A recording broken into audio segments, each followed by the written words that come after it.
bringing you the news and information you need from the people making a difference. This is Comcast Newsmakers. Our guest this hour is Kit Jackson, founder of Hospice for Utah Foundation. Welcome. Thanks you. Thanks very much for being here. Tell us about your foundation. The Hospice for Utah Foundation is for people who don't have any means of support for hospice care, which is not an uncommon thing nowadays. And hospice care is defined as what? Hospice care is really holistic care for the patient and the family, provided by a team of social workers, nurses, home health aides, a physician, volunteers. We also have physical therapy, occupational therapy, dietary consults. So it's really focused on the care of the patient and the family. And the patient is terminal? Yes. We have to have two physicians that will say, if this disease took its normal progression, would this person most likely expire within 6 months? But by no means do we take a person off of hospice after 6 months. We are able to keep them on as long as that prognosis is applicable. Don't organizations, hospitals, whomever, usually provide hospice?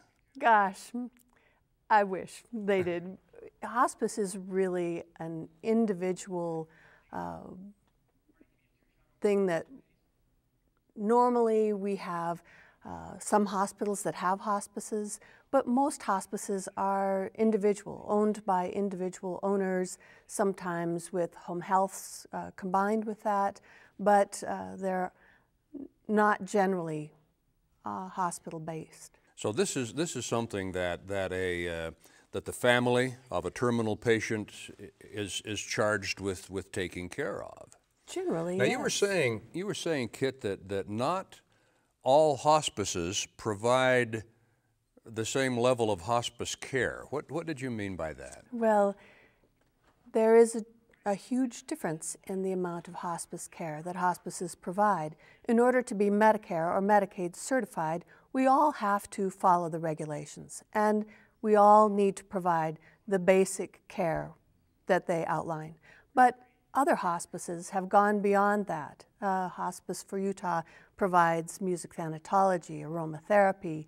You know, we have really expanded beyond just the bare minimum that Medicare requires.